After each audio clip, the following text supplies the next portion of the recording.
36회 중개사 시험대비 공법 기본 이론 강의입니다.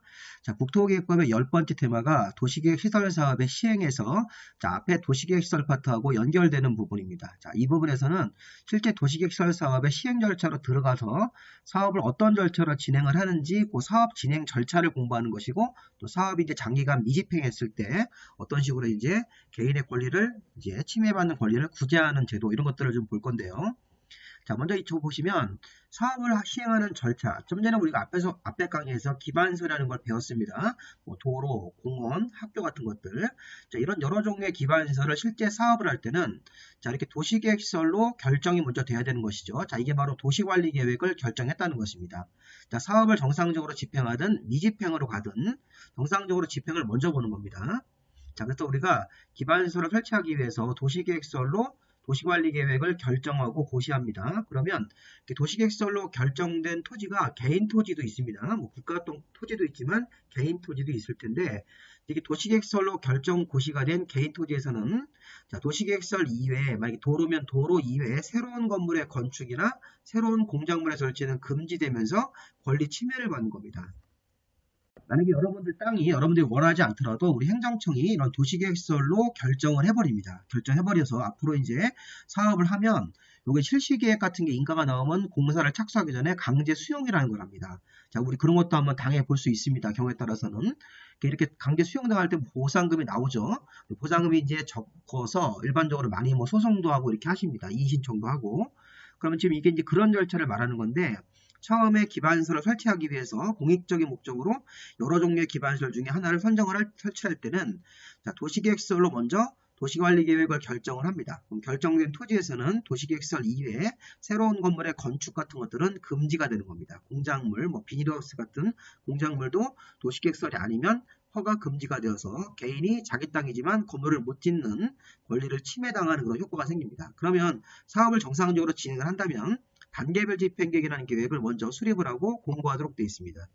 이 단계별 집행계획을 도시계획시설로 결정을 하고 나서 앞으로 3년 안에 예산을 확보해서 사업을 하겠다 그러면 1단계가 되는 거고, 자, 3년 이후에 사업하겠다고 예고를 할 수 있습니다. 단계별 집행계획이라는 계획이 일종의 예고하는 계획입니다. 그래서 우리 행정관청은 도시계획시설이 결정된 토지 같은 게 있을 때는 이런 단계별 집행계획이라는 걸 만들어서 1단계에 포함시키면 앞으로 3년 안에 예산을 편성해서 공사에 들어가겠다 이렇게 예고하는 거고, 3년 이후에 자, 2단계 단계별 집행계획으로 불과되면 이제 3년 이후에 공사하겠다는 것을 예고를 해서 이 토지 소유자한테 알려주는 계획이 단계별 집행계획인데, 이 단계별 집행계획을 의무적으로 수립하고 발표해서 알려줘야 됩니다. 사업 시행자를 정하죠. 자, 도시계획 시설 사업의 시행자가 행정청이 될 수도 있고 비행정청 될 수도 있습니다. 자, 우리 행정청 같은 관청이 사업하는 경우도 있고 비행정청, 어떤 민간 기업이 사업하는 경우도 있습니다. 자, 그 다음에 시행자가 정해지면 이것도 고시라는 형태로 발표하고 실시계획의 인가라는 형태를 통해서 이게 설계됩니다. 자, 시행자는 사업을 이제 집행을 할 거면 설계 도면 같은 걸 그리고 자금 확보 계획 같은 것들을 만들어서 실시계획에다가 포함시켜서 실시계획을 관청한테 내가지고 인가받고 고시한 다음에 이제 공사에 들어갑니다. 자, 우리 법적으로 실시계획에 고시가 나오면 이제 강제 수용권이 생깁니다. 사업 시행자한테. 그래서 강제 수용 절차 같은 거로 들어가서 도시계획시설로 결정된 토지에다가 건물을 못 짓게 해놓고, 그런 다음에 이제 수용을 해서 보상금을 계산해가지고 지급하고, 수용 절차가 완료가 돼서 소유권이 넘어가면 이제 공사에 들어가는 거죠. 공사 끝나면 준공검사입니다. 자, 이번엔 이제 미집행입니다. 자, 좀 전에 사업을 정상적으로 집행할 때는 도시계획시설로 결정하고 단계별 집행계획을 만들어서 공고하고, 시행자가 실시계획 같은 설계 도면 같은 것들을 그려서 이런 것들에 대해서 관청한테 인가받고 공사에 들어가는 건데, 자, 도시계획시설로 결정고시가 되고 나서 사업을 2년 내 시행하고 있지 않았을 때, 자, 이게 어떤 상황이냐면 도시계획시설로 결정고시가 되면 단계별 집행계획 만들어서 공고하고 시행자가 실시계획 절차로 나가야 되는데 시행자가 실시계획을 안 만듭니다. 실시계획 같은 걸 안 만들고 사업을 방치하는 경우가 많습니다. 그래서 보시면 시행자가 실시계획 같은 걸 만들지 않고 자, 이거 인가라는 절차 진행을 안 하면 이 사업이 방치가 되고 이 사업을 미시행하는 거로 빠져버립니다. 자, 이렇게 되면 우리 법에서 안에서 너무 오랫동안, 왜냐면 처음에 도시계획설로 결정고시가 되면 도시계획설 이외에 새로운 건물의 건축은 금지되기 때문에 개인의 권리를 침해받는 상태가 너무 오래 지속되면 안 되니까 우리 법에는 이렇게 되어 있습니다. 도시계획설로 결정고시가 되고 나서 실시계획 인가란 절차 없이 2년 내 사업 없이 방치하면 그때는 예외적으로 가설건축물 등의 예외적인 금방 철거 가능한 가설건축물 등의 건축은 허가할 수 있다. 이렇게 되어 있습니다. 원래는 도시계획설 이외에 건물은 금지인데 2년 내 사업 없이 방치했을 때는 가설건축물 등의 건축은 허가할 수 있다. 자, 그 다음에 이번에는 10년 동안 사업이 없을 때는 이제 장기 미집행으로 가는 겁니다.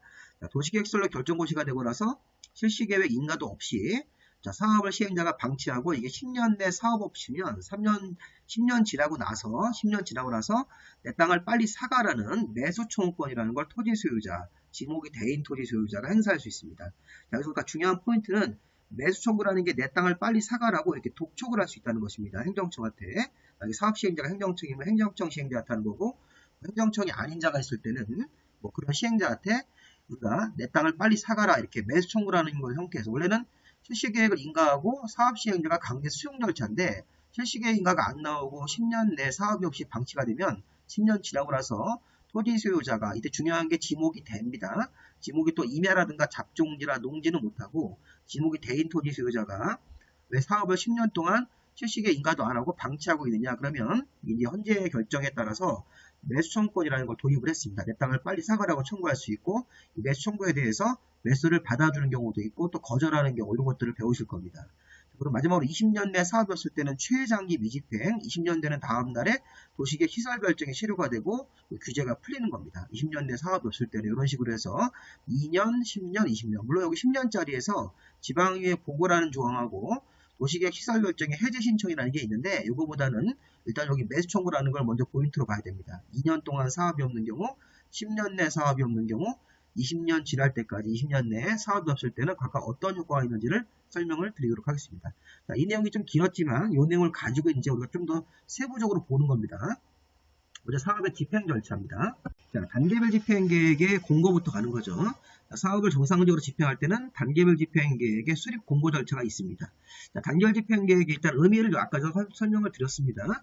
단계별 집행 계획은 도시계획설이 결정고시가 되고 나서 3개월 안에 수립하도록 되어 있습니다. 물론 예외가 조금 있지만 3개월 안에 단계별 집행 계획을 누가 수립하는 거냐? 우리 예전에 배웠던 도시관리계획의 이방권자인 특별광역자치시와 자치도 시장군수 같은 6명이 자기 도시에 도시계획설이 결정되고 나면 단계별 집행계획을 수립을 해서 예외적으로 국토부 장관 도지사가 입안한 도시관리계획일 때는 직접 단계별 집행계획을 만들어서 특광시군한테 송부할 수 있는데 처음에는 그냥 일단 원칙적으로 특광시군수 6명이 단계별 집행계획을 도시계획시설로 결정고시가 되고 나서 3개월 안에 수립하는 게 원칙입니다. 그러면 단계별 집행계획은 도시계획시설로 결정고시가 되고 나서 3개월 안에 만들고 수립하는 관청은 이렇게 6명이 원칙이고 예외적으로 뭐 장관이나 도지사도 단계별 집행계획을 수립을 해서 특광시군에게 송부, 보내줄 수 있다는 예외 규정이 있는데 일단 원칙을 중심으로 보시면 되겠습니다.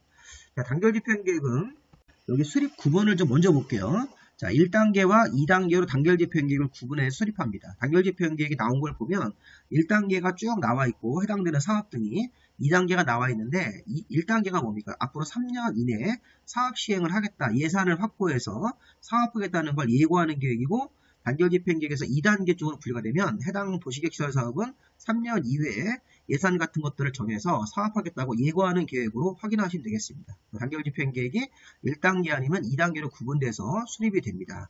자, 그리고 이제 특광시군수가 매년 2단계 쪽을 검토해서 1단계 쪽으로 포함시킬 수도 있습니다. 이거 참고로 이렇게 추가적으로 보시기 바랍니다. 자, 단계별 집행계획이 어떤 계획이 조금 느낌이 오셨나요? 자, 특광시군수가 3개월 안에 수립을 하는데 1단계와 2단계로 구분을 해서 사업 시행을 언제 하겠다고 예고하는 계획입니다. 그래야지만 토지 소유자가 언제쯤 사업을 할 거냐, 언제쯤이면 수용 같은 절차가 진행될지를 미리 알 수 있게끔 1단계 쪽으로 분류되는 그런 도시계획 시설들을 쭉 나열해주고 2단계 쪽으로 이렇게 구분되는 시설 같은 경우를 나열할 수 있습니다. 단계별 집행계획이 만들어지면.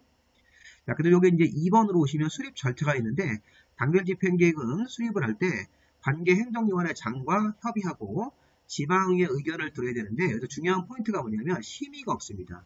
자, 우리 공법의 대부분의 업무는 도시계획위원회 심의를 거쳐서 해야 되는데 이 단계별 집행계획은 특이하게 다른 행정기관의 장들하고 업무 협의를 하고 자, 지방의회 의견만 들으면 되는 겁니다. 자, 주민 의견이 아니라 지방의회 의견입니다. 그래서 협의와 지방의 의견을 들어서 단결 집행계획을 수립을 하거나 변경을 하고, 자, 수립이 되고 나면 공보와 행정청이 발행하는 신문 공보와 자, 인터넷 홈페이지에다가 우리 홈페이지라는 웹사이트에다가 공고해서 우리 주민들한테 알려주는 것이죠. 이렇게. 그래서 우리가 행정청이 발행하는 신문과 홈페이지 두 군데다가 다 이게 왓짜기 때문에 둘 다 이렇게 공고해서 알리도록 되어 있는 것입니다. 자, 시험 문제를 내실 때 단계별 집행계획은 여기 뭐 3개월 안에 수립해야 된다. 도시계획시설 결정고시가 되고 나서 3개월 안에 수립하는 게 원칙이다. 이렇게 낼 수도 있고, 그 다음에 단계별 집행계획의 수립을 할 때는 관계 행정기관장과 협의하고 지방도시계획의 심의를 거쳐야 된다고 그러시면 틀리겠죠. 지방의 의견이기 때문에 이런 것들이 시험의 포인트입니다. 수립을 하고 나서 이렇게 공고를 한 절차로 알려야 되는 것이고요.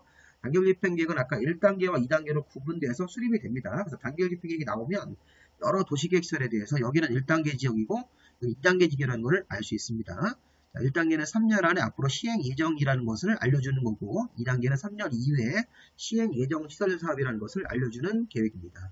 자, 매년 2단계를 검토해서 3년 이내에 시행할 도시계획시설로 판단이 되면 2단계를 1단계 쪽으로 포함시켜서 조정할 수도 있다는 것입니다. 자, 다음 단결 집행계획이 이렇게 나옵니다. 실무가면. 자, 실제 단결 집행계획의 일부를 이렇게 가져왔는데 서울에 보시면 여기 뭐 영동포구의 뭐 도림로, 성북동길 이런 식으로 해서 도로에 대한 여러 사업을 하는 지역이 많습니다. 서울은 굉장히 큰 거대 도시이기 때문에 여러 도시계획시설 사업인 도로 사업을 합니다. 여러 가지 공원 사업도 하고 도로 사업 중에서 이쪽 영동포구에 있는 도림로는 여기 1단계 쪽으로 이렇게 예산이 편성되어 있기 때문에 1단계 쪽으로 분류가 되는 것입니다. 이렇게. 1단계와 2단계 쪽으로 이렇게 동시에 편입되는 경우도 있고, 뭐 이런 식으로 뭐 1단계 쪽에 들어가는 경우도 있고, 뭐 1단계와 2단계인데 이런 식으로 연도를 정해서 어쨌든 3년 안에 시행하는 것은 1단계 쪽으로 들어가 있는 거고, 3년 이후에 시행되는 것은 2단계 쪽으로 포함되어 있는 형태가 단계별 집행계획으로 보시면 되겠습니다. 이건 참고로 한번 보시기 바랍니다.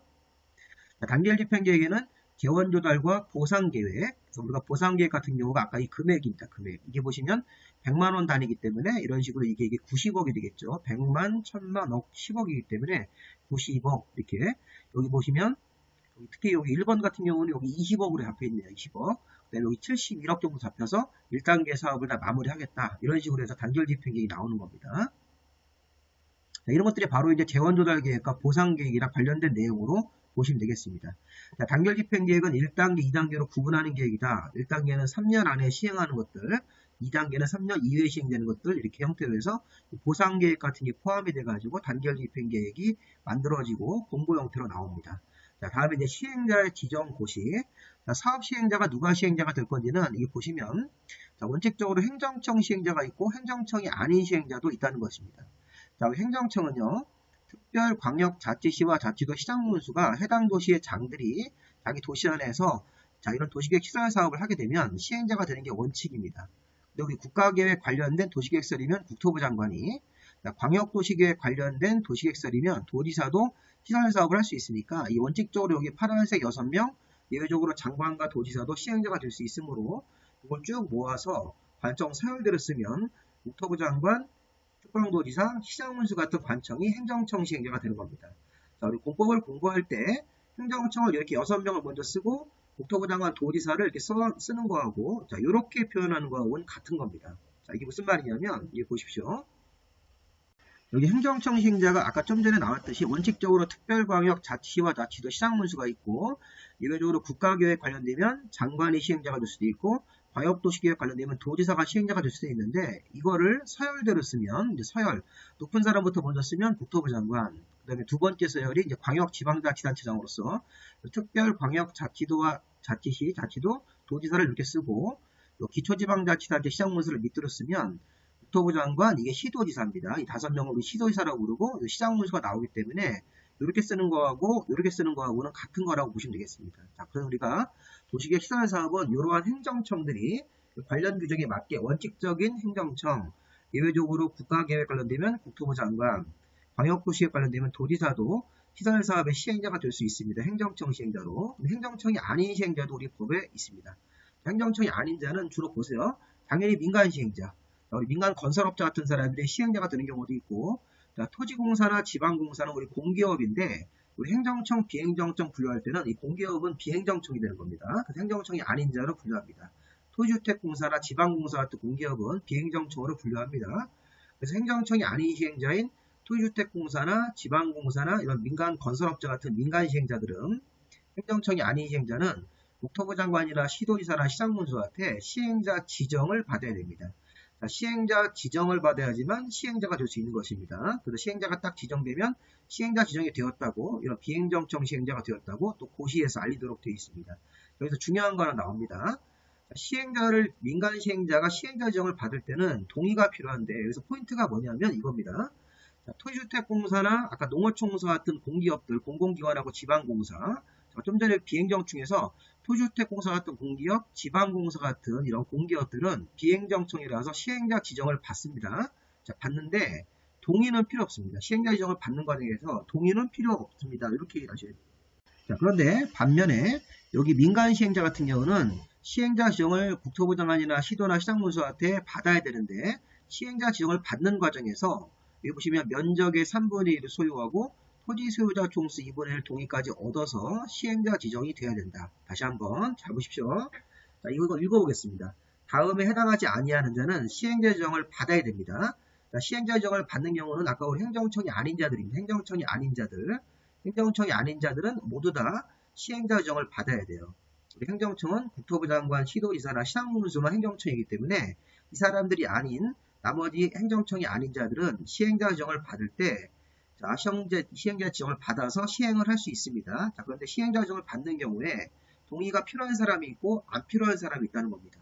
자, 다음에 해당하지 아니하는 자는 시행자 지정을 받는 경우에 토지 면적, 사업하는 토지 면적의 3분의 1을 찾아서, 자, 거기를 소유하고 있어야 되고, 토지 소유자 총수 전체 인원을 계산해서 2분의 1까지 동의를 받아야 되는데, 중요한 건 이걸 외우는 게 아니라, 자, 밑에를 보세요.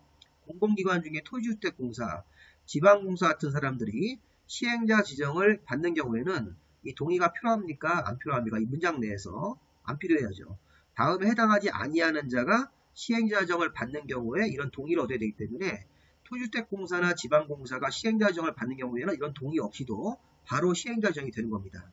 그런데 여기 써있지 않은 대표적으로 민간 시행자, 민간 시행자가 시행자 지정을 받을 때는 사업하는 토지 면적의 3분의 1을 민간 시행자가 소유권을 확보하고, 토지 소유자 총수를 인원을 계산해서 절반 정도 이상 동의를 받아야지만 시행자 지정이 된다는 것입니다. 시험 문제 이겁니다. 두 번 나왔습니다. 토지공사가 시행자 지정을 받는 경우에는 이런 동의가 필요하다 그러시면 X입니다. 자, 지방공사도 시행자 지정을 받긴 받아야 되는데 이런 동의 같은 거, 소유와 동의 요건 없이도 시행자 지정을 바로 받을 수 있습니다. 그게 시험 문제입니다. 토지공사하고 지방공사 쪽만 주로 냅니다. 1번과 4번은 고려하지 마시고 토지주택공사나 지방공사 같은 이런 공기업들은 시행자 지정을 받는 경우에 여기 써있는 소유와, 자, 토지 소유자 총수 2분의 1 이상 동의 같은 것들이 필요 없다. 자, 그런데 우리 여기 써있지 않은 민간 시행자, 민간 시행자는 시행자 지정을 받는 경우에 사업하는 토지 면적의 3분의 2 이상을 찾아서 민간 시행자가 소유권을 먼저 가져야 됩니다. 그러고 나서 토지 소유자 총수 계산해가지고 별도로 2분의 1 이상 동의를, 이 소유와 동의를 모두 맞춰야 됩니다. 그래야지만 민간 시행자는 시행자 지정이 됩니다. 토지공사나 지방공사 같은 시행자들은 시행자 지정을 바로 받을 수 있습니다. 동의 없이도. 그게 중요한 포인트이기 때문에 그거 나중에 문제 푸실 때 확인해 볼 겁니다. 자, 그래서 우리가 이제 시행자 지정으로 다시 한번 가보시면 좀 복잡하죠. 이게 복잡한데 이 흐름을 잘 따라오셔야 됩니다. 자, 시행자는 이 6명의 그 도시의 장들이 시행하는 게 원칙이다. 행정청으로.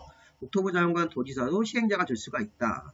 자, 그 다음에 행정청이 아닌 자들, 이 행정청들이 쭉 이렇게 나와 있습니다. 여기. 행정청이 아닌 자들, 뭐 토지주택공사 같은 공공기관, 지방공사, 민간 시행자는 행정처로부터 시행자 지정을 받아서 시행을 할 수 있는데, 다만 시행자 지정을 받는 과정에서 토지주택공사나 지방공사는 동의 같은 거, 소유 같은 거 없이도 바로 시행자 지정을 받을 수 있고, 여기 써있지 않은 1, 2, 3, 4번이 아닌 민간 시행자는 이런 소유와 동의 요건을 맞춰야지만 시행자 지정이 가능하다. 이런 표현들을 잘 확인하시기 바랍니다. 자, 이번에 이제 시행자가 실시계획을 만들어서 이제 고시할 겁니다.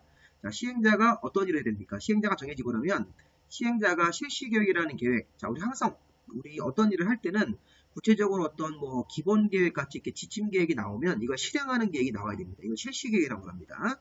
자, 실시계획은 앞으로 또 자주 나올 겁니다. 어떤 사업을 할 때는 실시계획이라는 거 안에 사업의 뭐 종류, 사업의 면적, 시행자 이름, 착수와 준공 예정을 포함한 실시계획. 자, 이게 기출지문이었습니다. 실시계획은 공사에 관한 세부 내용을 적어보니까 사업 시행자 이름, 사업의 면적, 착수와 준공 예정 같은 것들을 포함해서 실시계획을 시행자가 작성을 하고 이런 형태로 실시계획이 발표가 나옵니다. 자, 중요한 건 뭐냐면 실시계획에는 추가적으로 들어가야 되는 그 첨부사항이 있는데, 자, 실시계획에는 설계도, 그 다음에 자금계획, 사업시행자가 만들어오는 자금계획, 사업시행기간 같은 것들을 자세히 밝히거나 첨부해야 됩니다. 그러니까 실시계획에는 이런 것들을 추가적으로 첨부해서, 그러니까 실시계획의 내용, 실시계획에는 사업의 종류, 명칭, 면적, 시행자 이름과 주소, 착수와 준공 예정일을 포함해서 실시계획을 만들고, 실시계획이라는 형태에는 설계도와 자금계획 같은 것들이 또 첨부도 돼야 됩니다. 이런 것들이 실시계획 안에 다 들어있다는 것입니다. 실시계획을 작성을 하면 아까 우리 행정청이든 비행정청이든 이런 실시계획을 만들면 시도지사나 대도시, 국토부 장관이 아닌 나머지 시행자들은 시도지사나 대도시, 국토부 장관한테 인가를 받아야 되는데, 그래서 잘 볼 게 뭐냐면 국토부 장관한테 인가받는 것이 예외적입니다. 시도지사, 특광도지사나 대도시한테 가서 인가받는 게 원칙이고요. 아까 우리 비행정청을 생각해 보십시오. 비행정청. 그러니까 비행정청 시행자는 시행자 지정을 받아야 됩니다. 자, 이쪽으로 잠깐 넘어오시면 행정청이 아닌 자는 국토부 장관, 시도지사, 시장문수한테 시행자 지정을 받아서 시행할 수 있습니다. 우리 비행정청 시행 중에서 국토부 장관이나 시도지사나 시장문수한테 시행자 지정을 받아야 되는데, 여기 보세요. 다시 이쪽으로 넘어오셔서 국토부 장관한테 시행자 지정을 받은 비행정청은 국토부 장관한테 실시계획을 만들어서 인가를 꼭 받아야 됩니다. 그렇게 국토부 장관한테 인가를 받는 거 하나를 빼고 나머지는 다 특광도지사, 아니면 시도지사, 대도시한테 가서 각각 인가를 받으면 되는 겁니다. 그리고 기본적으로 실시계획의 인가를 국토부 장관한테 받는 경우도 있구나. 예외적으로 원칙적으로 시도지사나 대도시한테 받는 건데, 예외적으로 국토부 장관한테 실시계획을 인가받는 경우는 뭐냐? 아까 비행정청 중에서 국토부 장관한테 시행자 지정을 받으면 그 비행정청을 지정한 사람이 국토부 장관이기 때문에 국토부 장관이 감독권자이기 때문에 실시계획 같은 거, 설계도 같은 거 첨부해가지고 국토부 장관한테 가서 인가를 받고, 나머지 시행자들은 시도지사나 대도시가 아닌 나머지 시행자들은 다 시도지사나 대도시한테 가서 인가를 받는다고 생각하시면 되겠습니다. 물론 이제 시도지사가 본인이 직접 시행자면 실시계획 작성만 하고 인가는 안 받고, 시도지사나 대도시가 아닌 나머지 시행자들은 다 시도지사나 대도시한테 가서 인가를 받고, 국토부 장관한테 지정을 받은 비행정청 시행자는 국토부 장관한테 가서 인가를 받는 거죠. 자, 실시계획을 최초로 만들어서 인가를 받았으면 실시계획을 변경, 폐지하는 경우도 인가를 받아야 됩니다. 실시계획은 굉장히 중요한 계획이기 때문에 변경사항이 생기면 변경 내용을 적어서 인가를 변경 인가를 받고, 폐지할 때도 폐지 인가를 또 받아야 되는 것입니다. 이런 식으로 해서 실시계획에 인가권자가 있고, 자, 최초 작성뿐만 아니라 변경, 폐지도 인가를 받아야 된다는 조항들을 쭉 보셔야 되겠습니다. 내용이 조금 길지만 잘 참고 보셔야 됩니다. 자, 실시계획을 인가할 때는 일반인들한테 실시계획의 내용 같은 것들을 이런 관보나 공보라는 신문, 또 일간신문 등에 공고해서 실시계획 내용을 알리고, 14일 이상 열람시켜서 이 기간 동안 일반인들이 실시계획에 대해서 불만이 있으면 의견을 낼 수 있게끔 열람기간을 줘야 됩니다. 자, 실시계획을 인가할 때는 14일 이상 공고하고 열람을 해서 이걸 공람이라고 합니다. 합쳐서. 자, 실시계획을 관련 신문에다 공고하고 14일 이상 열람시켜서 이 공람 기간 동안 의견 제출 같은 걸 꼭 받아줘야 됩니다. 의견 제출 같은 것들을 낼 수 있는, 그 시설 사업하는데 어떤 반대하는 사람도 있을 수 있기 때문에, 자, 의견을 받아주고 또 타당하다고 하면 거기에 따른 또 처리를 해야 되는 것이죠. 자, 그 다음에 실시계획을 인가할 때는 이게 이제 조건부 인가하고 이행 보증비라는 개념이 나옵니다. 자, 이 부분은 좀 길지만 다시 하면 나올 수 있습니다. 자, 실시계획 인가를 내주는데 우리 관청이 실시계획을 인가하면서 추가로 기반서를 좀 만들어라 이렇게, 자, 공사하면서 위해 방지 대책을 세워라. 땅 파고 이러면 위험할 수 있습니다. 이렇게 사람이 이제 넘어져서 또 빠질 수 있으니까 환경오염 방지, 먼지 날리면 그런 것들을 차단할 수 있게끔 공사 끝난 다음에 경관이나 조경해서, 자, 이런 식으로 경관, 조경 등 해서 앞으로 기반시설, 위해 방지, 환경오염 방지, 경관, 조경을 줄여서 조경 등이라고 합니다. 자, 이런 조경 등을 조건부로 실시계획을 인가할 수 있습니다. 그러니까 실시계획을 인가하면서, 자, 여기 공사 끝난 다음에 경관이나 조경 같은 것들을 잘 해라 이런 식으로 조건을 걸칠 수 있다는 것입니다. 공사하면서 위해 방지 대책을 세워라, 환경오염 방지 대책을 세워라 이렇게 조건부로 인가할 수 있고, 자, 조건 이행이 못 미뤄오면 조건 이행을 담보하기 위해서 이행보증금도 예치하게 할 수 있네요. 이행보증금이라는 게 뭡니까? 이행을 안 할까봐 미리 보증금을 받아놨다가 정상적으로 이행이 되고 공사가 마무리가 되면 반환해주고, 자, 공사 이행을 안 하고 뭐 사업 같은 것도 방치하는 경우도 있습니다. 자, 여기 위해 방지 같은 거나 환경오염 방지 같은 거 제대로 안 하면 이행보증금을 사용해서 즉시 이렇게 조건 같은 거 이행할 수 있게끔 이행보증금을 행정청이 예치하게 할 수 있다. 다만 사업 시행자가 국가나 지자체, 공기업, 지방공사 같은 공기업이나 국가나 지자체 같은 행정청은 믿을만하기 때문에 조건부 인가하더라도 이행보증금을 예치하지 않습니다. 이 노란색 지문들이 시험 문제에서 은근히 많이 나왔습니다. 그래서 조건부로 인가할 수도 있고 조건 이행을 담보하기 위해서 이행보증금도 예치하게 할 수 있다. 임의 규정으로. 그런데 이 국가나 지자체나 공기업 같은 이런 국가나 지방자치단체가 운영하는 기업들은 이행보증금을 예치하지 않습니다. 조건부 인가하더라도. 자, 이제 공사 시행. 자, 우리 공사 시행에서는 공사를 우리 효율적으로 할 수 있게 사업지구가 넓으면 분할해서 시행할 수 있습니다. 이 분할 시행이라는 조항이 시험 문제에서 5번 나왔습니다. 굉장히 이게 시험 문제 별거 아닌 지문인데 시험 문제 의외로 맞는 지문으로 많이 나옵니다. 그래서 효율적인 사업을 위해서 도시계획 시설 사업은 분할해서 시행할 수 있고, 자, 도시계획 시설 사업 시행자는 관련 서류를 무료로 열람복사, 등초본 같은 걸 청구할 수 있습니다. 자, 우리 토지 대장, 토지 등기사항 증명서, 건축물 등기사항 증명서 같은 관련 서류를 사업 시행자는 돈 안 내고도 무료로 열람 복사, 등초본 청구할 수 있습니다. 도시계획 시설 사업이 공익사업이기 때문에 그 정도 혜택을 주는 겁니다. 또 사업 시행자가 어떤 토지 소유자한테 송달, 우편 송달, 등기 우편으로 이렇게 송달 같은 걸 해야 되는데 우편 송달이 불가하는 경우도 있죠. 주소가 안 맞거나 아니면 이제 거기 그 사는 사람이 잠깐 어디 가가지고 없는 경우에는 수취인이 없기 때문에 우편 송달이 어려우면 이제 공시송달 형태로 우리 이제 신문 같은 데다가 일정 내용을 공고해서 일정 기간이 지나면 송달이 된 것으로 보는 그런 공시송달 같은 규정들을 이용할 수 있습니다. 자, 분할 시행, 무료로 관련 서류를 열람 복사 같은 거 할 수 있고 공시송달 제도를 이용할 수 있습니다. 사업 시행자가. 자, 중요한 건 이겁니다. 4번, 그다음에 5번하고 6번이 중요한 겁니다. 요거 6번.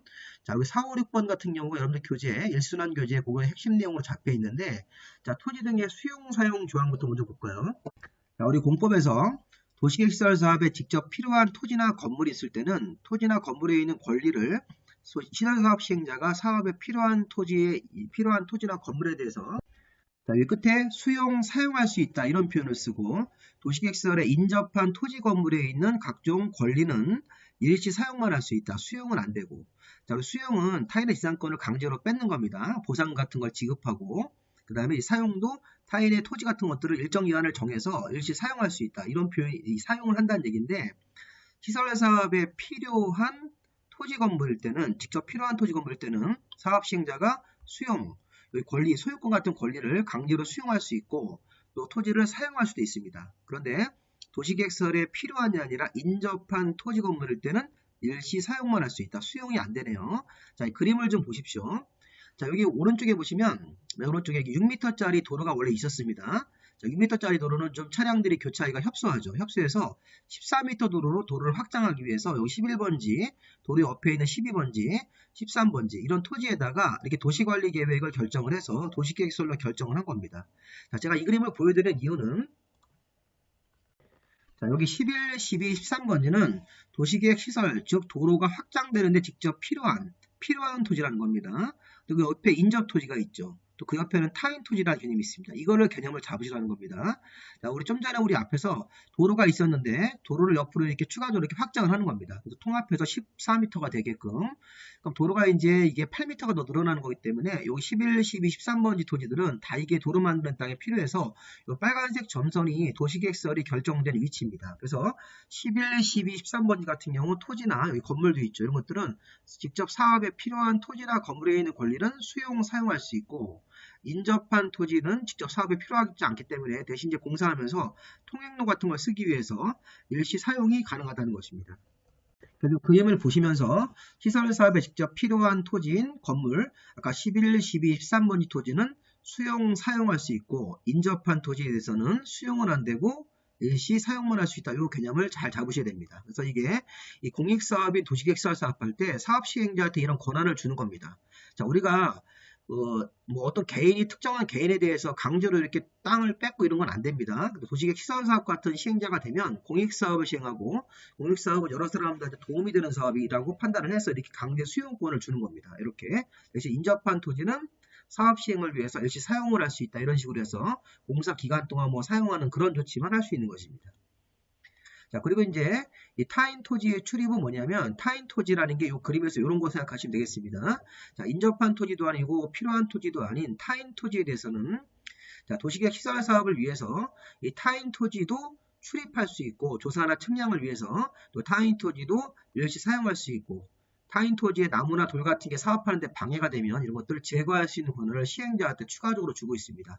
자, 이 부분도 최근에 문제가 나오는 부분인데 자, 국토부 장관, 시도지사나 시장원수 같은 행정청 시행자나 기타 어떤 비행정청 시행자가 시설 사업을 하면서 조사 측량을 위해서 타인 토지에 출입을 할 수도 있고 타인 토지를 일시 사용할 수도 있고 타인 토지에 대한 장애물 제거권이 있다는 겁니다. 이런 것들을 절차에 따라서 진행할 수 있다는 것입니다. 자, 보시면 중요한 게 뭐냐면 타인 토지 출입하는 거. 타인 토지 출입은 조사나 측량을 위해서 출입하는데 이때 잘 보세요. 비행정청이 출입을 할 때는 비행정청, 아까 우리 비행정청 시행자가 있었죠. 그런 사람들은 특광시군수한테 출입 허가를 받고 7일 전까지 출입하는 시간과 장소를 토지 소유자 같은 사람들한테 통지하고 들어가야 됩니다. 자, 반면에 우리 행정청 시행자는 자, 출입 허가라는 게 없습니다. 자, 행정청은 우리 공무원들이 출입하기 때문에 공무원들은 공무원들 그 신분지 같은 거로 대체할 수 있으므로 비행정청 같은 출입 허가를 특광시군수한테 안 받고 바로 그냥 7일 전에 통지만 하고 출입을 하면 되는 거죠. 그래서 이거 보시면 타인 토지 출입은 자, 비행정청이 출입하는 걸 먼저 보는 겁니다. 비행정청은 특광시군수 관청한테 출입허가증을 먼저 받고 7일 전까지 출입하는 시간과 장소를 토지 소유자나 토지 점유자 같은 사람들한테 알리고 출입을 하면 되는데 행정청 시행자가 사업 시행을 하면서 출입을 할 때는 허가는 필요 없다. 그냥 7일 전에 토지 소유자나 점유자 같은 사람들한테 통지하고 들어가시면 되는 겁니다. 자, 먼저 일시 사용과 장애물 제거. 아까 타인 토지 출입을 하는 거를 보실 때 타인 토지 출입은 비행정청과 행정청을 나누는데 자, 일시 사용과 장애물 제거 같은 권한을 행사할 때는 이 두 개를 묶어서 처리합니다. 자, 일시 사용과 장애물 제거 같은 거 할 때는 자, 이런 출입허가라는 게 아닙니다. 일시 사용과 장애물 제거할 때는 모든 시행자가 자, 토지 소유자나 점유자한테 가서 자, 동의를 먼저 구합니다. 자, 장애물 제거 같은 거는 나무나 돌을 제거하고 타인 토지를 출입이 아니라 일시 사용일 때는 공사하는 기간 동안 뭐 6개월 동안 사용한다 이렇게 되면 출입보다 더 피해가 크기 때문에 토지 소유자한테 장애물 제거할 때도 장애물 소유자한테 피해를 많이 주기 때문에 이때는 모든 시행자가 토지 소유자 점유자한테 가서 동의를 먼저 받고 3일 전까지 토지 소유자나 점유자한테 알리고 사용과 제거를 해야 됩니다. 아까 7일 전이 아니죠. 아까 출입 같은 거 할 때는 기본적으로 7일 전 통지인데 이렇게 비행정청은 출입 허가 받고 7일 전 통지, 행정청은 허가 없이 7일 전 통지만 하고 출입할 수 있다. 근데 일시 사용과 장애물 제거처럼 그 토지 소유자나 장애물 소유자한테 피해를 많이 줄 때는 토지 소유자 점유자한테 모든 시행자가 토지 소유자 점유자한테 와서 동의를 구합니다. 사용에 관한 동의, 제거에 관한 동의를 구하고 3일 전까지 통지하고 제거나 사용을 해야 됩니다. 자, 조금 복잡하죠? 잘 생각해 보시기 바랍니다. 자, 그 다음에 이제 국공유지 처분 제한은 도시계획 시설 사업을 할 때 개인 토지뿐만 아니라 국가 땅도 들어갈 수 있습니다. 국가 땅이나 공유지가 이제 지방자치단체 땅을 말하는 건데, 자, 도시계획 시설 사업할 때 뭐 11번지, 12번지, 13번지 소지 중에서 어떤 국유지 같은 거라든가 공유지가 포함되어 있을 때는 자, 그때는 수용 절차가 들어가는 게 아닙니다. 어떤 개인 토지일 때는 수용 절차가 들어가서 토지를 뺏어가지고 사업하는 거지만 사업 시행자가 13번지가 국유지라고 한다면 이거는 토지 수용 절차로 진행하지 않고 이쪽으로 넘어져서 시설사업에 필요한 국공유지가 있다면 도시관리계획으로 정한 목적, 즉 도시계획 시설 사업하는 목적 외로는 매각 양도가 금지됩니다. 자, 매각하면 이때는 무효입니다.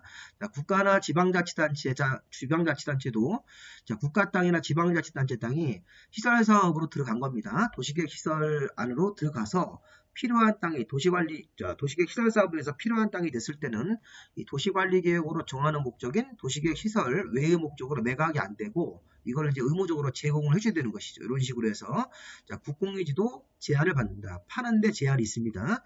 도시계획 시설 사업으로 들어간 국공유지가 있을 때는 도시관리계획으로 정하는 목적이 도시계획 시설 사업하는 목적으로는 매각, 양도가 안 됩니다. 국가도 제공을 해줘야 되기 때문에. 그래서 사유지는 수용당하는 거고 국공유지는 처분이 제한돼서 이 사업 시행자가 이 땅을 사용할 수 있게끔 도움을 주라는 겁니다. 이렇게 해석하시면 되겠습니다. 자, 문제를 한번 좀 볼까요? 자, 문제 보시면 34의 문제인데 사업 시행자는 도시계획 시설 사업을 2개 이상으로 분할해서 시설 사업을 시행해서는 안 되는 게 아니라 2개 이상으로 분할해서 시행할 수 있습니다. 효율적 사업을 위해서. 자, 토지주택공사 같은 공공기관 공기업은 시행자 지정을 받긴 받아야 되는데 이런 동의 같은 거 필요 없죠. 그러니까 동의를 필요 없습니다. 정확하게는 면적 3분의 1 이상 소유, 토지 소유자 총수 2분의 1 동의인데 이 동의 숫자도 잘못됐습니다. 그런데 원천적으로 동의 없이도 시행자 지정을 받을 수 있기 때문에 이 토지공사나 지방공사 이런 식으로 문제를 내면 이건 틀린 지문이 되는 겁니다. 자, 이 지문을 잘 받으시기 바랍니다. 자, 5년 안에 시행하는 도시계획 시설 사업은 단결 집행계획 중 1단계에 포함되는 게 아니라 단결 집행계획에서 1단계는 3년 안에 시행 예정 사업이 1단계니까 5년이 아니라 이건 이제 3년 이내 시행하는 것이 1단계로 들어가고 3년 이후로 시행하는 것은 2단계니까 이것도 틀린 지문이 되겠습니다. 이런 식으로 문제를 내기 때문에 이제 설명한 거를 조금 잘 이해하시고 머릿속에 정리하시면 웬만한 기출 문제는 다 풀 수가 있습니다. 자, 이제 사업을 이번에는 안 하고 방치하는 경우입니다.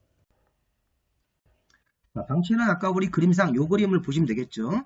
도시계획시설로 결정되어서 도시계획시설 이외에 새로운 건물은 못 짓게끔 개인의 권리를 침해하고 있는 상태에서 사업을 정상적으로 진행하면 진행 절차에 따르면 되는 거고, 이제 방치하면 미집행을 하면 아까 우리가 이제 2년 내에 사업이 없을 때는 가설건축물 등을 예외적으로 허가할 수 있다. 원래는 도시계획시설 이외의 건물은 안 되는데 가설 건물 정도는 허가할 수 있다. 2년 지날 때까지 사업 없이 방치했을 때, 10년 동안 사업이 없을 때는 매수 청구, 20년 동안 사업이 없을 때는 실효라는 조항을 보도록 하겠습니다.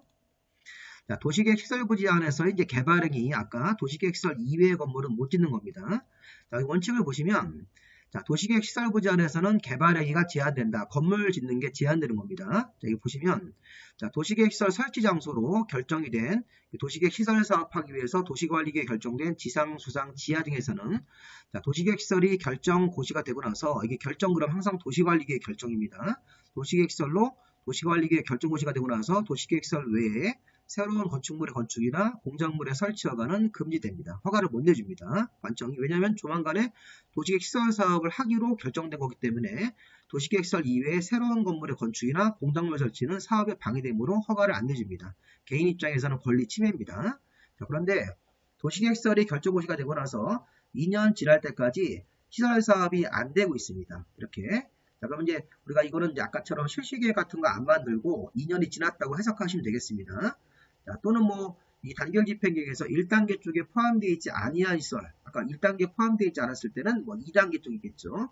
2단계는 이제 3년 정도까지는 이제 사업할 계획이 없으니까 그 사이에 자, 다음에 여기 개발행위는 허가할 수 있다. 예, 가설 건축물의 건축, 도시계획설에 지장이 없는 공작물, 기존 건축물이 있었을 때는 기존 건물을 건축주가 해체하고 같은 규모로 짓는 개축이라든가 재축 같은 경우는 허가할 수 있는데, 자, 중요한 게 이겁니다. 가설 건축물이나 공작물은 허가할 수 있다. 자, 아까 도시계획시설로 결정고시가 되고 나면 도시계획시설 이외에 새로운 건물의 건축 허가는 금지인데 2년 지날 때까지 실시계획 안 만들고 공사 착수로 안 들어가면 가설 건축물의 건축 같은 것들은 예외적으로 허가할 수 있다. 공작물 같은 경우도 비닐하우스 같은 게 공작물입니다.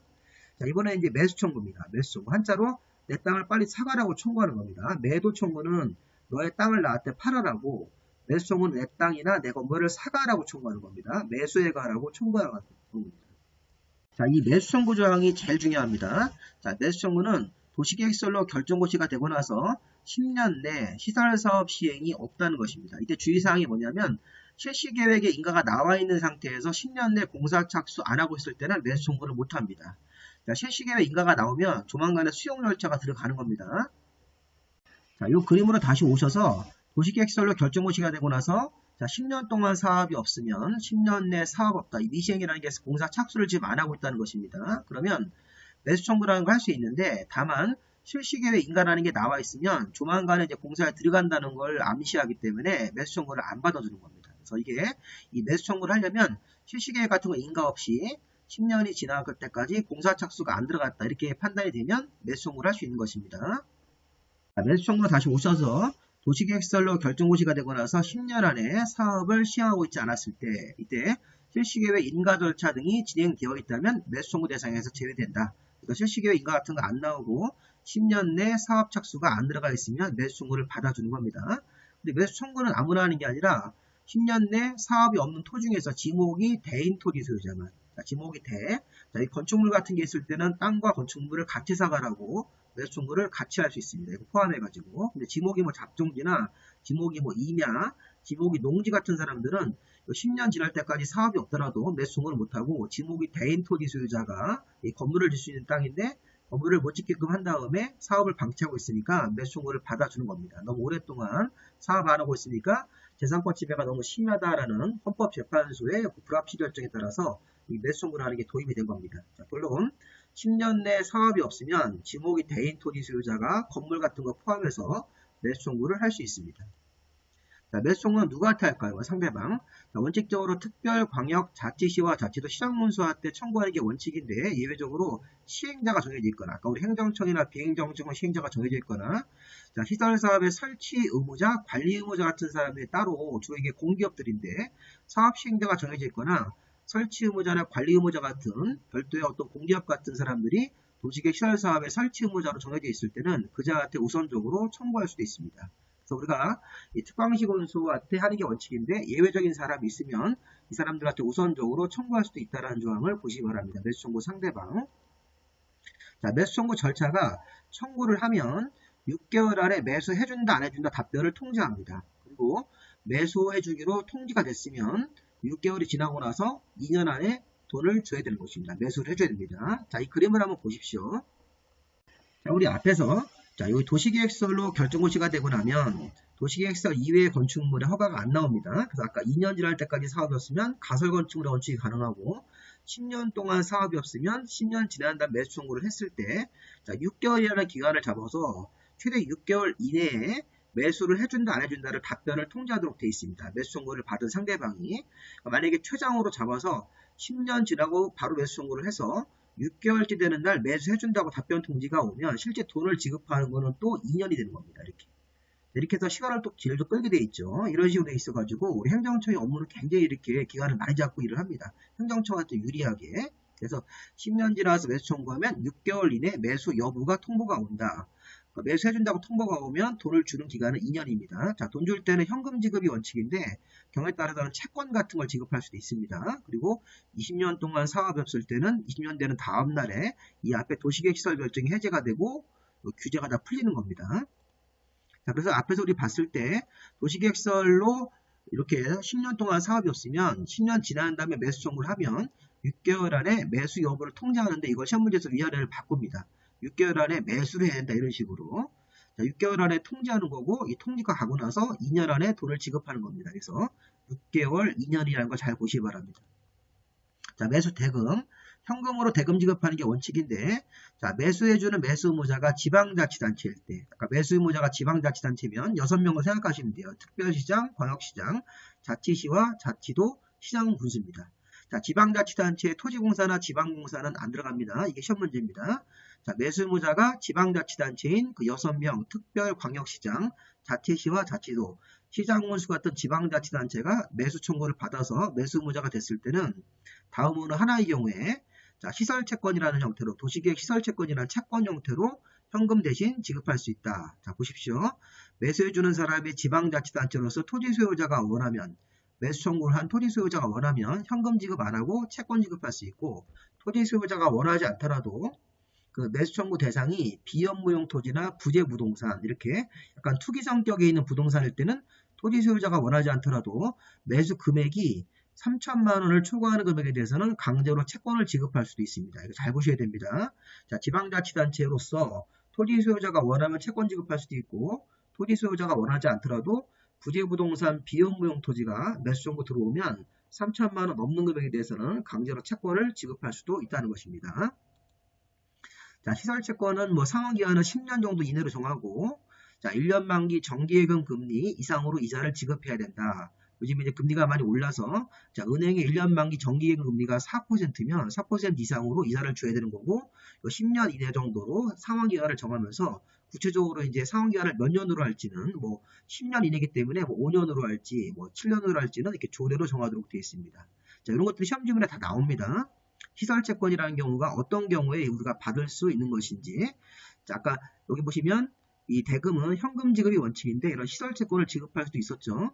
그래서 지방자치단체가 1번 기업번 사유나 니은번 사유 중에 하나만 걸리면 이 채권을 지급할 수 있습니다. 강제로. 토지 소유자가 원하는 경우는 이제 합의해서 지급하는 거고, 니은 같은 경우는 강제로 채권을 지급할 수도 있다는 것입니다.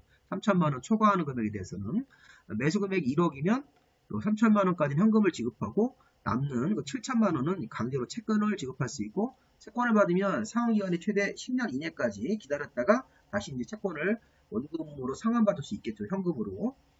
그래서 10년 이내로 하고 이자율은 1년 만기 정기예금 금리 평균 이상으로 하되 구체적인 상환기간이 몇 년으로 할지 이자율을 몇 % 할지는 조례로 정한다. 이렇게. 자, 채권의 발행은 지방자치단체가 발행하는 것이기 때문에 지방재정법이 정하는 절차에 따라서 이 발행 절차를 처리하도록 되어 있습니다. 참고로 한번 보시기 바랍니다. 자, 그리고 규제 완화는 매수를 거절하는 경우도 있기 때문에 있는 조항입니다. 자, 매수하지 아니하기로 결정하거나, 자, 이제 매수하지 아니하기로 결정한 경우가 어떤 상황인가요? 자, 다시 이 그림으로 가시면 10년이 지나서 매수 청구를 하면 6개월 안에 매수 여부 통지입니다. 그럼 10년 6개월째 매수를 해주면 다시 2년이라는 기간을 잡아서 현금이나 조건에 맞게 시설채권으로 지급하는 건데 여기 10년 6개월째 매수를 여부기 때문에 거절 통지하는 경우도 있다는 것입니다. 그래서 매수 거절 통지를 한 경우에는 토지 소유자 입장에서는 굉장히 황당한 거죠. 매수 청구를 받아줄 줄 알았더니 10년 6개월째 매수를 거절합니다. 사유는 돈이 없어서 이런 식으로 할 수 있습니다. 그러면 그때는 예외적으로 다음의 건축물들을 허가받아 할 수 있다. 이때는 가설 건축물이 아닙니다. 단독주택이나 1종 근린, 2종 근린생활사 같은 이게 이제 우리 일반 상가라고 생각하시면 돼요. 여기 물론 이제 안 되는 업종들이 있는데 이건 신경 쓰지 마시고 단독주택, 1종이나 2종 근린생활설 그 밖에 공작물, 비닐하우스 같은 공작물을 예외적으로 허가받아서 할 수 있습니다.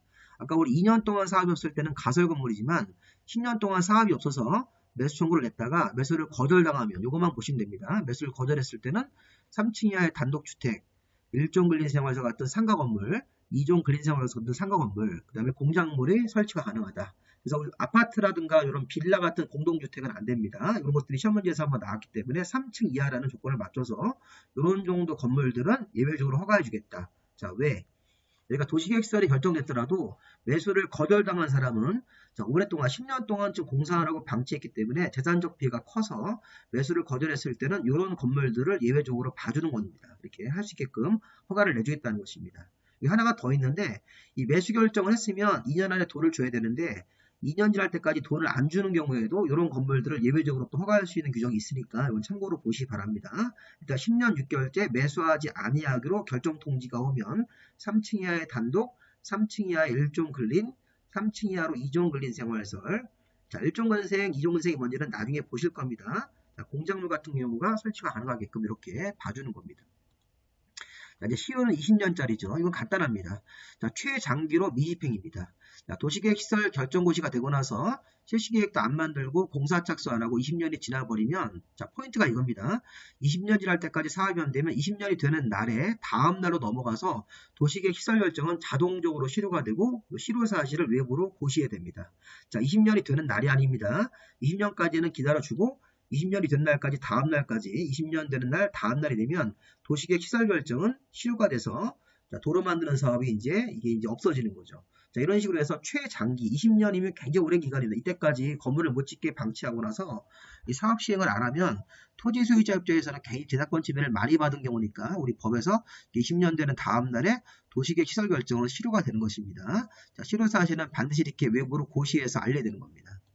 자, 지방의회 보고는 10년짜리 하나만 추가하겠습니다. 지방의회가 아까 10년 동안 사업이 없으면 지목이 대인 토지 소유자가 매수 청구를 했는데 추가로 자, 특광시 군수의 업무 중에서 도시계획시설 결정고시가 되고 나서 설치할 필요가 없거나 10년이 지날 때까지 사업이 없으면 왜 해당 도시계획시설 사업을 10년까지 사업을 안 하는지를 지방의회에다가 보고합니다. 이때는 지목이 되라는 걸 안 따집니다.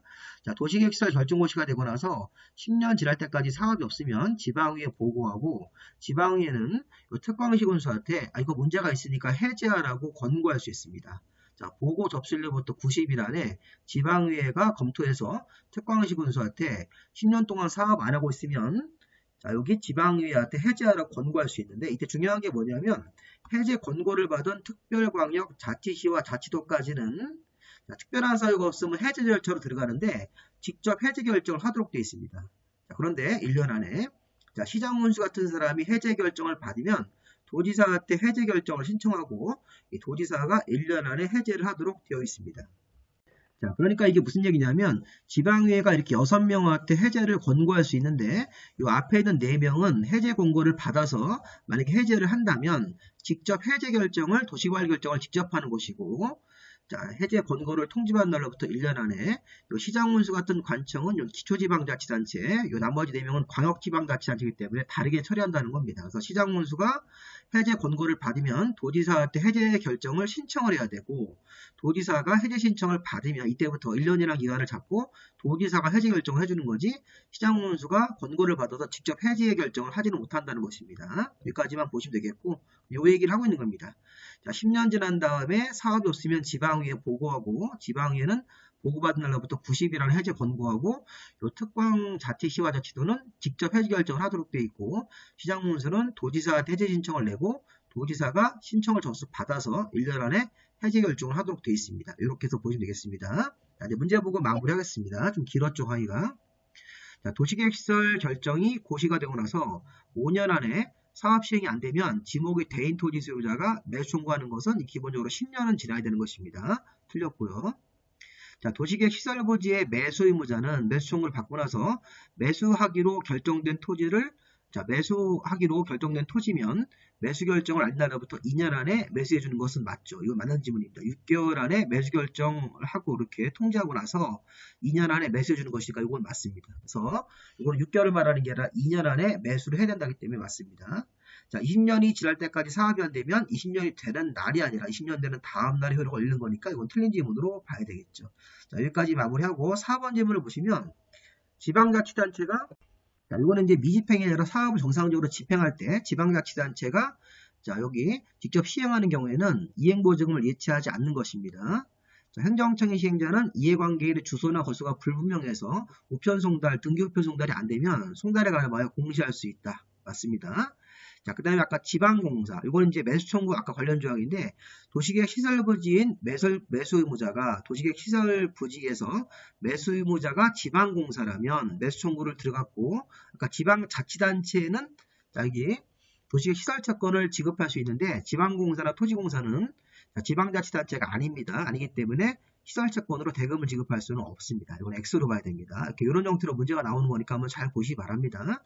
자, 여기까지 마무리하겠습니다. 대단히 수고 많이 하셨습니다.